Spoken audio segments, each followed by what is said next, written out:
नमस्कार स्टूडेंट्स, आज हम बीए प्रथम वर्ष के द्वितीय सेमेस्टर में खंड कह के अंतर्गत जो भक्ति काल है उसका वर्गीकरण और निर्गुण भक्ति के महत्वपूर्ण बिंदुओं पर प्रकाश डालेंगे।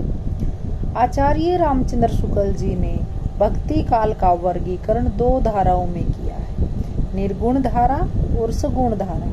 निर्गुण धारा को पुनः दो काव्य धाराओं, संत काव्य धारा और सूफी काव्य धारा में विभक्त किया है, जबकि सगुण धारा को राम काव्य धारा एवं कृष्ण काव्य धारा दो धाराओं में बांटा गया है। इन चारों काव्य धाराओं का प्रतिनिधित्व करने वाले चार प्रमुख कवि जैसे संत कबीर संत काव्य धारा या ज्ञानाश्री शाखा के अंतर्गत आते हैं। जायसी सूफी काव्य धारा के प्रवर्तक माने जाते हैं, तुलसी राम काव्य धारा के और सूरदास जी कृष्ण काव्य धारा के। तो इसके अंतर्गत जो हमारी पहली धारा है निर्गुण धारा, उसके जो महत्वपूर्ण बिंदु हैं वो इस प्रकार हैं। नंबर 1, ईश्वर को निर्गुण निराकार घट घट व्यापी सूक्ष्म माना गया है।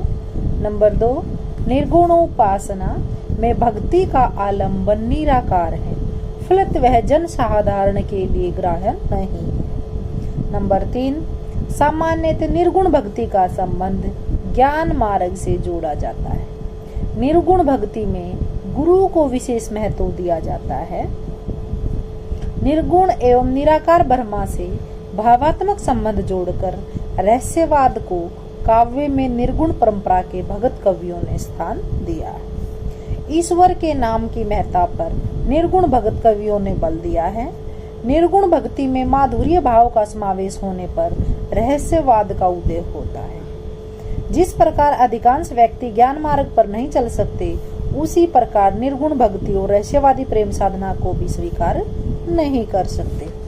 संत काव्य धारा का मूल जो आधार है वो शंकराचार्य का अद्वैत दर्शन है। वे जीव को विशुद्ध ब्रह्म तत्व मानते हैं और आत्मा की सर्वशक्तिमता, सर्व आत्मा भावना और सर्वरूपता को स्वीकार करते हैं। नेक्स्ट, नाथपंथियों से उन्होंने शून्यवाद, गुरु की प्रतिष्ठा, योग प्रक्रिया को ग्रहण किया है। संत कवियों ने वैदिक साहित्य, वैदिक परंपराओं एवं ब्रह्मचारियों की आलोचना बौद्ध धर्म के प्रभाव से की है। संतों ने नाम जप पर विशेष बल दिया है। नाम ही भक्ति और मुक्ति का दाता है। वे मानसिक भक्ति पर बल देते हैं जो पूर्व आडंबर विहीन होती है। निर्गुण भक्ति में प्रेम को भी विशेष महत्ता दी जाती है। जाति वर्ण के अंतर को दूर करके मानव मात्र की एकता का प्रतिपादन करते हुए सामाजिक सरसता पर बल देने का प्रयास किया है। निर्गुण भक्ति में सहज साधना पर भी बल दिया गया है, जिसमें धार्मिक जीवन की दुर्हुताओं को कम किया गया। हृदय की पवित्रता, आचरण की पवित्रता, वासनाओं से मुक्ति गुरु कृपा से ही संभव है, ऐसा निर्गुण उपासकों का विश्वास है। संत कवियों का उद्देश्य कविता करना न होकर उपदेश देना एवं समाज सुधार करना था। उसमें शब्दों की कारीगरी न होकर काव्य भाषा का प्रभाव है। भारतीय धर्म साधना में संत कवियों का क्या स्थान था? संत काव्य का मूल्यांकन करते हुए कहा जा सकता है कि वह अकृत्रिम, सहज एवं अनुभूतिजन्य है। आचरण की शुद्धता पर बल देकर एवं बाह्याडंबरों का खंडन करके उन्होंने समाज को एक नई दिशा दी। मनुष्यत्व की भावनाओं को आगे करके उन्होंने जनता में आत्म गौरव का भाव जगाया। समाज के प्रति उनका दृष्टिकोण प्रगतिशील एवं क्रांतिकारी था। शास्त्र प्रमाण की तुलना में आत्म गौरव को महत्व देकर उन्होंने वैचारिक क्रांति का सूत्रपात किया।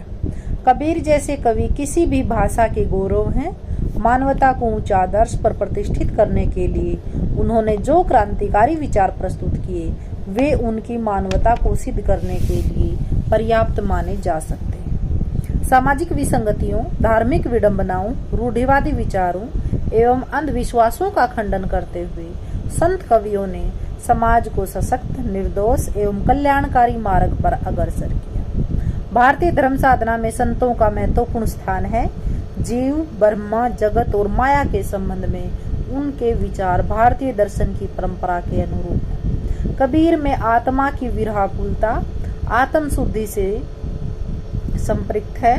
वे धर्म में कर्मकांड को महत्व न देकर आचरण पर बल देते हैं। वर्णाश्रम व्यवस्था पर उन्होंने करारी चोट की, बाह्य आडंबरों का खुलकर विरोध किया।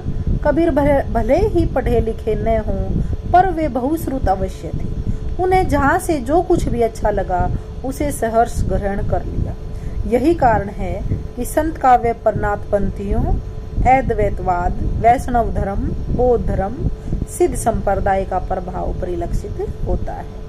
संत कवियों ने किसी विशेष धर्म का पाला न पढ़कर जिस तत्व को व्यवहारिक समझा उसे अपने काव्य में स्थान देने में संकोच नहीं किया। यही कारण है कि उनके काव्य में अनुभूति की सच्चाई एवं अभिव्यक्ति का खरापन है। आगे हम करेंगे भिन्न भिन्न संत कवि और उनकी रचनाएं, प्रमुख रचनाएं और संत काव्य की विशेषताएं। धन्यवाद।